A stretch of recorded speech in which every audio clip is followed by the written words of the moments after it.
Is here. All right, we are recording. And good morning, or in this case, afternoon, everybody. This is Adam Gordon, Oh, I'm Fred Cohen. And we are OSG. We help grow cybersecurity companies. And this is our weekly podcast where we talk about the intersection of marketing and cybersecurity and or anything else that happens to be of interest this week. And Fred and I were just having a very interesting conversation with his son, David, about... Say hi, David. Hi. No, you didn't Hi. say hi, David. Say hi, David. Let's just say hi, David. You say hi, David. Hi, David. There you Hi, go. David. And well, we were talking about deep learning AI to analyze investment opportunities and sales and marketing opportunities using the cloud. However, David pointed out correctly that we need to put blockchain in there somewhere if we're going to get an investment. That's right. That's right. So, but that's right. Next year we can use different words. Yeah, what's going to be after blockchain? That's a good one. I think shoelace is going to be the next big technology breakthrough. Shoelace, yeah.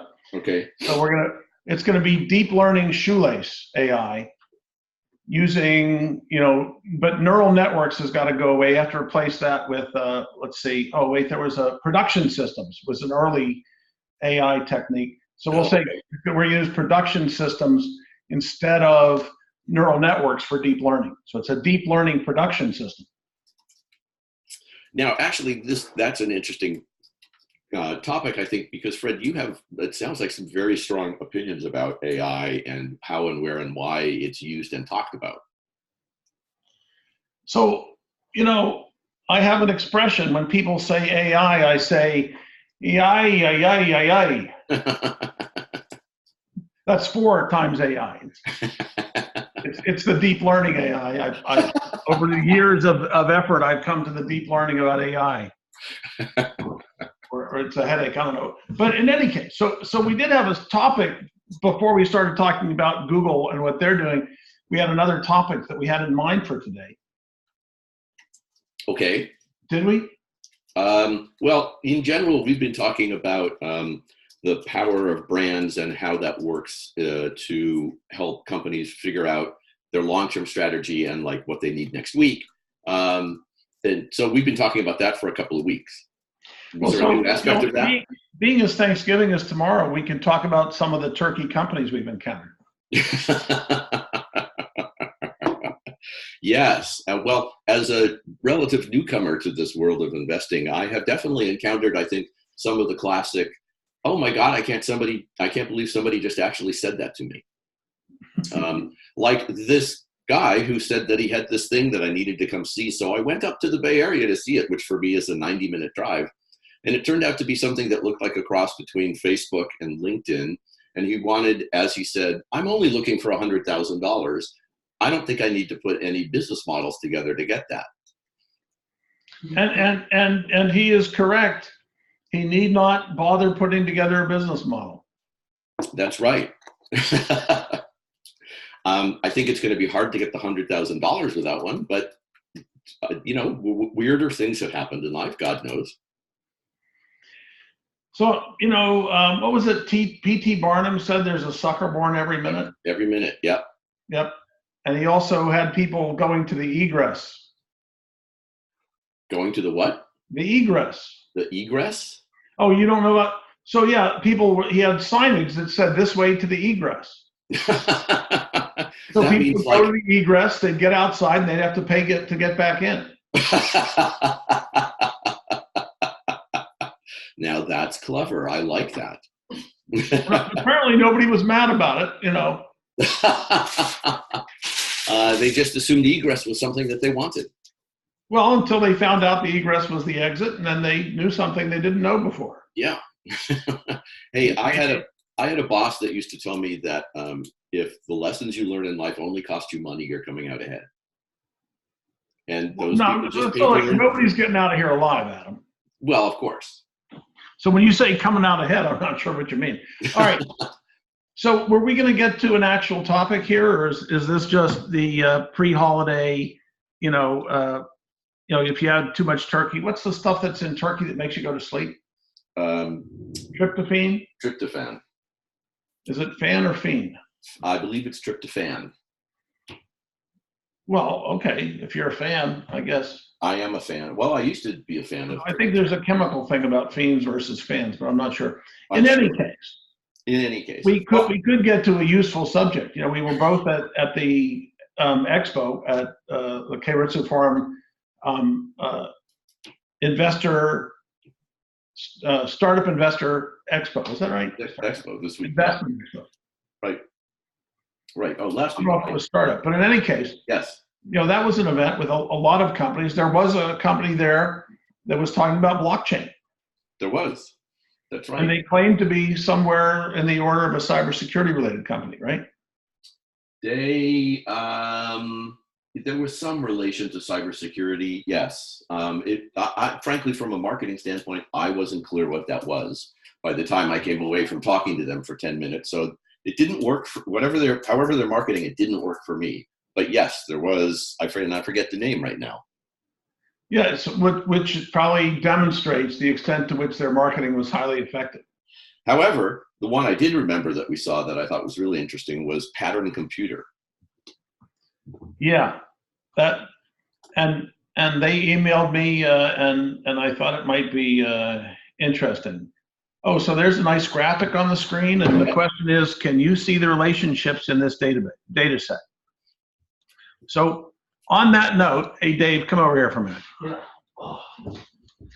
So the thing about Dave does work in AI, deep learning, dialogue system, cloud-based, NLP. and natural language processing. Yeah. So I do see relationships in this data set. When it says the relationships, there are a potentially infinite number of relationships. So given that, I don't believe they or I or anybody can see all of the relationships, but I see some of them. As an example, some things are green and some things are red. Mm-hmm. Some things are bigger and smaller. Mm-hmm.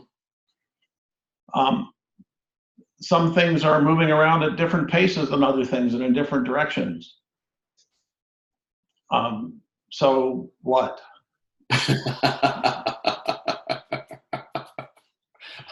Well, I think that's the point, is they would enable you to see all of the rest of them that wouldn't be obvious to you. Well, that's what their apparent claim is. That's what their claim is. But if it was, you know, true to what they were saying, then their video would somehow identify a relationship that was very obscure, that was extremely meaningful to me. And I suspect that this is merely a pattern that's being automatically generated. It doesn't have any actual relationship or analysis underlying it. So it's just a graphical nothing trying to entice you to push the learn more button. Right. And you know, on an informational level, yes, you're right. On a more emotional level, it's an interesting graphic and it's kind of cool. And you know, if I was building this website, I would think, well, we need something that's going to entertain people for just a few seconds and make them at least interested to push the button. Get them to click learn more. I would probably do something along the lines of this. I think this actually relates to their, well, I haven't dug into their technology, so I'm not sure how true it all is, but it relates to what they say very well, I think. There it is. It's not the Angel Capital Expo, it's the Investor Capital Expo. So they used the wrong name in their header. Sorry, as a Keiretsu Forum chapter president, I want to defend the brand. Okay. But so if you click on learn more, what happens? Let's see. Okay, go ahead, let's see. So one of the things that these guys do. They didn't tell me anything else about the pattern they showed me. No. They were just BSing me. Yeah.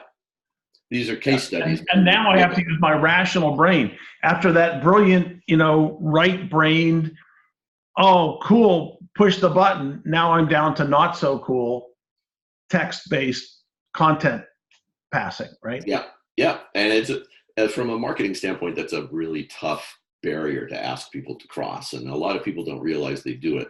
The guy, I forget his name right now, but who used to be the CEO of IDEO and Frog Studios, he wrote a book called Don't Make Me Think, and it was all about, you know, barriers. He wrote a book called Don't Make Me Think. Yeah. Was it full of short, simple sentences? No, That's what I figured. So It was- he's saying, don't make me think, but he wants me to make you think. Well, I think his point is don't make the users think, because the user generally doesn't want to think. I think the person who buys his book is the user, and he's trying to make them think. And I did think a lot when I read his book. It's really quite fascinating. But one of the points he makes is about crossing barriers like this, where you're suddenly asking people to think about something when you weren't a second ago, and you haven't prepared them for it. And so this is a little bit of what we call in the industry cognitive dissonance. Yeah, in the industry, it's called that in the psychological literature. So cognitive dissonance causes some cognitive things that you probably don't want if you want to convince somebody to buy something from you. Exactly. You'd rather have cognitive resonance, where you slowly move them from an initial state through to the desired state. Yes. Dissonance, they want to run away from it. Yeah, and the right brain version of that is you want to get in a relationship with them and start slowly influencing their narrative. Yeah. And, that's one of the things that we help companies do is, how do you get into that cycle of people in the consideration, buying, investigation phase of their buying cycle? So frankly, this is one of the reasons that I work with other people to market what I do. Mm-hmm. The exception here is Angel to Exit. Angel to Exit, I'm pretty successful at marketing on my own, although I will say that I lose some of the companies I would rather win. Mm-hmm. And that probably is because my sales and marketing, but actually, as I think through it, maybe it is not. The reality is that I'm trying to deliver a lot, and I'm asking a lot for that delivery. Yeah. And people are hesitant to give as much as you have to give in order to get as much as what you're going to get. Yes, and I think that a lot of people who come to ADE are relatively new entrepreneurs, and they're still learning as well. And I think every decision for them, especially when you start talking about things that have 7 figures in them, it starts being scary. Well, it's equity in their company. Yeah. If they had the cash, they might not mind paying it, but they don't like to give up equity. Yep. There's a calculation that they go through in their mind that says that an advisor is worth 1/100% of their company per month or something. So after 12 months, it's 1.2%, and after 5 years or after 8 years, it's 1% of their company. Right. And they fail to take into account their own, the value of the experience of the advisors, but that's not the top. Well, actually, it is exactly the issue associated with a lot of cybersecurity marketing, and particularly in the services arena, particularly in the consulting arena. And in the marketing arena too. One of the things I talk to clients a lot about is the need to do something immediately, but to balance that with something that is what you're going to do next after that first step, and then what you're going to be, 5 or 10, pick a number, years from now. And that all needs to go in the recipe of what you do tomorrow. So one of the things about marketing that I think people overdo is they're trying to turn marketing into sales. And this is part of the whole automation thing, where we're trying to automate sales and so forth. Mm-hmm. And I think of marketing as the thing that opens the sale, not the thing that closes the sale. Mm-hmm. And the trend in the tech industry, certainly these days, is that marketing is starting to own more and more of what everybody else calls the sales funnel, but you and I, Fred, call the sales sieve. Marketing is starting to own everything up to like the last 2 or 3 steps. In a lot of companies, I'm starting to see that more and more. Because they really want the salespeople just doing the sales bit. Well, see, when you say that, I'm thinking, so most sales, there's different kinds of sales, right? I mean, if you're selling an antivirus, product for $10 per endpoint to individual users, you can't spend a whole lot of sales effort, right? Right. So it's got to be all marketing, because the sales have to be essentially automatic to make it worthwhile. Right. But here we're talking B2B enterprise sales. Yeah. So in the enterprise sales, the sales cycle is typically 6 to 9 months at least. Mm-hmm. The amount of money you're talking is certainly hundreds of thousands, hopefully more like millions of dollars. Mm-hmm. and it's probably a recurring revenue of whatever that amount is over years, right? Mm-hmm. Because once they invest, it's complicated to implement and integrate. So once they've invested in that, the sunk costs make it hard to displace. But in those sales, a lot of it comes down to overcoming objections, and the overcoming of those objections is something that I don't think marketing can solve. No, I think that you're right. However, I think that and this kind of goes beyond the boundaries of traditional marketing. Oh, sorry, it's messed up my screen. Go back to, don't stop advertising these guys. We're not cybersecurity and not apparently as good at marketing as we wish they were. And get back to us. Yeah. Here we are. That's us. Much better. Now next week for our Thursday podcast, our website will be different. I've been promising that for a couple of weeks, and it hasn't happened yet, but it will this week. So we're going to evolve. We're going to have blue because we're getting towards, We may even have a slide on the top there with another guy. Who knows? You mean it might be graphically more worthwhile? Yeah, exactly. Or at least more interesting. Worthwhile is in the eye of the beholder. Oh, I think it's in the eyes of the person who's paying the money to get it done.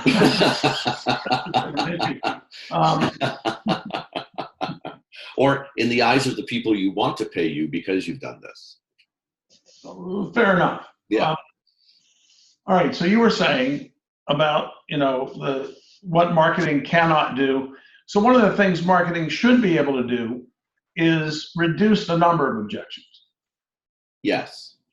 And that by well presenting what you are to your customer so that they don't have misimpressions. Yes, I agree with that. Any time that you market anything that they find out later to be untrue or even questionable starts eroding at any trust that you may have worked at building up.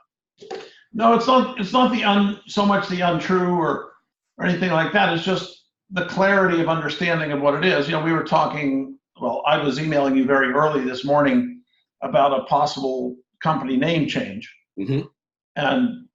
And clearly their previous name is nobody gets it, or at least nobody I know ever got it yet. Right. But the name change was something that you should be able to get very quickly. Yes. And so that the misimpressions that people have about what they're seeing lead them down a path of expectations that then produces later objections. Yes. So I think one of the challenges that I see is a lot of companies, when trying to get customers, are trying to get them into the sieve harder than they're trying to sieve them out. Yes. And you talked about this before when you talked about the sales funnel versus the sales sieve. Notionally, the funnel is everybody's going to try to get squeezed out the bottom, whereas the sieve, you're trying to get rid of the stuff you don't want so it doesn't go further down. Or in my definition of that metaphor is that everything you put into the top of a funnel comes out the bottom, but that's not how sales works. You put water into a sieve and some of it drips out the bottom, and that's a lot more aligned with how my experience of sales actually works after doing it reasonably successfully for 10 years. So say that again. So in a funnel, you put stuff into the top and everything comes out the bottom. That's not how sales works. It's not how marketing works. People self-select, they select out, and you want them to, because you don't want to waste time with people who aren't your right customers at the bottom of your funnel. So you want them to do that, and that's kind of your approach to it. Mine has always been the other side of you want the stuff to fall out. You want stuff to be dripping out of your sieve because the stuff at the bottom, you only want to be really good. So, I think of it as a draining away of stuff that you don't want, and you think of it as filtering out the stuff you don't want. But at the end, what we get is, leads that are ready to close and they're ready to buy something. I'm not sure that we think of them differently. No, I think it's very close to the same. Yeah. So, this question of how you choose what to present and how you present it in order. So there's a selecting out, right? The sieve gets rid of stuff that you don't want, but really it probably also throws out stuff you do want along the way. Probably. That isn't good enough. Probably. So you talk about the sieve as part of marketing, and I think there's a transition between marketing and sales where the sieve becomes sales. I mean, I'm trying to close a sale, and you can't overcome objections, or it's going to take me 6 months to convince you, or and it's a $30,000 sale, so I've just spent 6 months for $30,000. So that there's the when to walk away, but somehow another thing that marketing does or can do is take people who never knew that they really wanted the thing that you're offering, and bring them to believe and to understand that in fact that's something they really want. So that's not a sieving process. That's very different. Right. That's an educational process. That's a mimetic process where you're trying to somehow cause them to come to understand something they didn't understand before, that brings you together. So tell me a little bit about that part of the process. Okay. And is that something that websites and so forth can't do, or that they can do better than people, or what? Well, I think that there's a range of solutions to that problem. Anytime a professional gets a question like that and the answer has more than one variable, the answer is always, it depends. Right, but I want you to not do that. I want you to give me the intelligent answer that tells me what it depends on. Yes. So it depends on a number of things, but one of the parts, of course, that marketing has to do is awareness. You got to build awareness in the world. So you need to cause an intersection between your outreaches or whatever it is that you're doing for marketing and where your market is. So that might be on websites, it might be on their phones. I mean, there's any number of ways to reach people. The important part in my thinking these days, especially, which is definitely still evolving in this. I mean, we talk about the customer journey, but I think the way to start thinking about it is you need to make people aware, and then let them self-select their journey so that they can say, oh, I'm interested in this part of what you do, and they get that information. And then so it resolves the problem of what do you present first, because people can choose. Just show them a limited set of options and let them cause their own path, take their own path down the sieve, and people will drop out because they're not interested, or it's too expensive, or there'll be some piece of information that causes them to leave, and that's fine because you don't want to talk to them anyway. But to think of it as more of a holistic journey that people can self-select their way to, I don't think it's a customer journey so much as a customer wander. And the wander is from, oh, look, I just found out about this thing, to wandering through the various elements that they're exploring about it to a sales decision. And I think as so they're wandering about in the dark and you're enlightening them? Sort of. Well, they're wandering about in your data, in your product information, in how to buy it, in what it is. And they know what they want at any given time. And I think the best customer journey is the journey that the customer chooses themselves. And as marketers, I think it's important that we allow that. This is an potentially enormously complex and extensive process. Yes. Yes, it involves a lot of understanding of what humans are looking for and how to communicate with them. Very much so. Substantially drives up the cost associated with selling something to somebody. Now, I think that's an arguable point. I think it might increase the initial costs, but I think over time, you're going to lower the costs because you're not having to structure your information in a way that isn't what the customers are really looking for. Well, my thinking is that so one of the fundamental problems that I think I have had in my career in cybersecurity, and many cybersecurity companies have, is the reason they're cybersecurity companies is because they're interested in cybersecurity, right? Yes. And So the marketing part is like, God, I spent so much time and effort in marketing. I get 3 things a year worth $100,000 each, Mm-hmm. and I spend 95% of my time trying to market and sell things, and 5% of my time executing, and people wonder why I'm so expensive. Right. And the reason I'm so expensive is I would sell it to you for half the price if I didn't have to sell it to you. Yeah. Yeah. So if you just came by and bought it, you could get it a lot cheaper. But nope. Yeah. And so I think that's a point that validates my argument. You need to create a certain pool of data in, anything more complex than a $50 sale. And certainly in the B2B world, sometimes even those, you need to create a pool of data that people are going to need to read, need to see and need to experience, whatever there's videos or papers or whatever. And, I think that thinking about it as what do we present when is the wrong approach. What you do is you say, look, this is the pool of stuff we've got. Tell us what you're interested in and let them do it. I think the cost of running that over time is going to end up being a lot less than having to produce new stuff for the various pieces of the cycle over and over again. So you're sort of saying that another way to think, the sieve is an analogy to gold, right? Sure. Or to, ball bearings, right? You're trying to get the right size out the bottom. Right. Or coins. So this is different from that. This is more like we're trying to keep feeding them.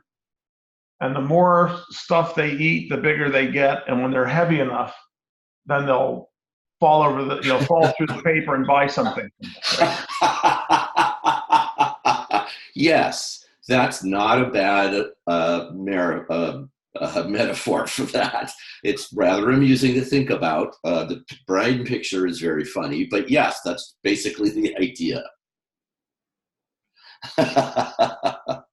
All right, is that going to be on our homepage next time? The picture of fat people falling through a sieve? No, breaking through the paper. But Right. You're feeding them ideas. And Yes. as their brain gets fat, as their brain starts to grow and they come to your way of thinking, then they come to your side. Yeah, very much so. One of the Which things is a political influence campaign. Very much. Very much. That's what marketing is. It's just another form of influence. And there are people who use it well and do nice things with it. And there are people who use it badly and try and screw people up, just like there are with people in the cybersecurity world. So both very powerful sets of tools. So this is likely only to be successful in a company that's really trying to grow seriously. Yeah, this is including your long-term growth strategy in your immediate lead generation and sales strategy. Yeah, and that's why you advise really early stage companies that are small just to get a logo and not worry about branding. Right, because you can't really build one yet, but you can build the foundation of one when you're early. And if you do that, then you've got this legacy that you've built, which has all sorts of value. It's really valuable for companies to have that kind of public history so that if anything great happens, you can say, see, we talked about that 10 years ago. We're brilliant. And if anything horrible happens, you can say, no, we're this kind of company and this is a terrible thing, but you have a way to moderate the damage. So it's incredibly valuable. No, I think, so I have lots of stuff that's 25 or 30 years old that comes up. And I think the trick there is when it comes up, you can say, yeah, we talked about this 25 years ago. I'm glad to see you're finally listening, which is probably not the best sales method. But when something goes the other direction, you just don't bring it up. Because they'll never find it in those 35 years of history. Yes, well, that's one of the benefits of having a long history. Yeah. Everybody else forgets, but you can bring up a memory whenever you want to. That's right. That's the Donald Trump theory of say everything from every side of anything, and later on you can claim, see, I told you so. Right, exactly. Well, and he's been quoted before as believing that he thinks he can tell people anything and they'll believe it. And I guess there's a certain percentage of the population where that's true. Well, you can fool all the people some of the time and some of the people all the time, but you can't fool all the people all the time. So do we know the genesis of that saying? But maybe for next week, I'll look up the etymology of that saying, because it's been around forever, and I wonder who it's actually attributed to. I was just thinking, though, is so your goal in marketing is just to fool the right people during the right periods of time. Well, hopefully you're not fooling them. You certainly could use these tools to do that, but I choose not to. But yes, these tools can absolutely be used to lie to people and to influence them to do things that they would otherwise not do. That kind of sale tends to not last very long unless you're selling something like heroin. So you want it to be addictive. Okay, good. So that's recurring revenue. All the better. Exactly. Facebook. Then you become Facebook. Well, that discussion. So in the competitive world, of course, you're competing against other companies that are putting forth images that may not, let's say, be as high a quality as yours. They're your competitors, and you still have to compete with them, even though they're doing this messaging. So in some sense, there's an escalation process going on, and you can't avoid it. You sort of have to do this kind of marketing if you're going to succeed in that competitive environment. Well, if there was a competitive, if I had a client come to me and paint me that picture, I would say it's time for you to do something really different, something that will catch people's attention, and try and break out of that logjam a little bit. Of course, that's what they're trying to do to you too. Exactly. But we've talked about this before. Most cybersecurity companies focus on fear or scaring you or doing something like that, which is just silly. It creates short-term sales that you have to make over and over again, rather than providing people a sense of safety, which they'll continually pay for.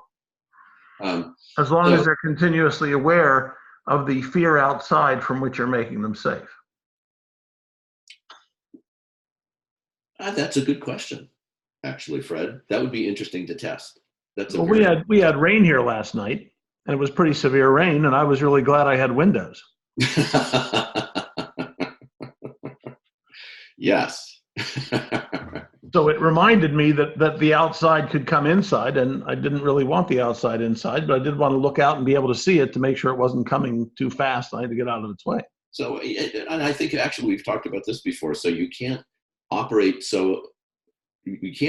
entirely effectively. You can't be 100% effective and 100% uncommunicative and be known to be working. So if a cybersecurity system is working really well and it's defending everything, but you never hear about it, it's just the same as if you had no protection at all, as far as you know. Well, as far as the company that's selling the solution is concerned, they won't buy it again. And then, of course, they'll get harmed, but so everybody loses. Yeah. So an effective cybersecurity tool should always gently remind you of the tremendous value it's bringing without getting in your way. Yes, exactly. I don't know, somehow it goes against my grain. So in your grain says that security has to make things less convenient and harder to do. No, it's the opposite. It has to make it convenient and easy to do so you don't notice it. Yeah. What you're saying is you have to keep noticing it, or else people won't value it. Well, you have to raise your hand once in a while and say, look, I've stopped 183,000 attacks this month. This minute. You're in the wrong magnitude here. I have a plugin for my browser, Grammarly, that reads my writing and it suggests words and checks my grammar and does stuff like that. And it's wonderful. And most of the time it just does its stuff and I don't notice it. But once a week they send me an email that says, hey, you did great last week. You were at 43,000 words last week. That's the actual report that I got. And I decided not to use Grammarly because they take all of my content up to their website, collect it, and analyze it. And my clients won't tolerate me giving their content to some website to do with as they choose. Yes. That's the downside of that service. And, I think that's a balance that we all have to make every day. And that's the thing. See, Grammarly could make that application so it ran on my side of the browser. Didn't have to get sent up to the cloud, or they can give me that option, but they won't, which tells me that they're not really working to help me. They're working to help them. I don't mind helping them if they're helping me, but I want it to be on a voluntary basis for me. And I'm willing to pay for the value I get. Mm-hmm. Well, You don't have the rights to do what you want with my content. There we start getting into the whole question of control of your data and balancing that against access to the amount of computing power that there is on the other side of the cloud. And their claims that they're going to be good when we all know that lots of them make claims that they don't keep. Yes. All right, having said all that, and there are, by the way, cybersecurity solutions to that problem, but we don't talk about them today. We've been on the phone too long. Okay. We've recorded too much for this week. So we're going to stop. But next week, I want you to come up with a topic that we're going to address instead of this holiday mumbo jumbo just talking about stuff. Yes, sir. All right. Happy Thanksgiving, everybody. And we will see you next week.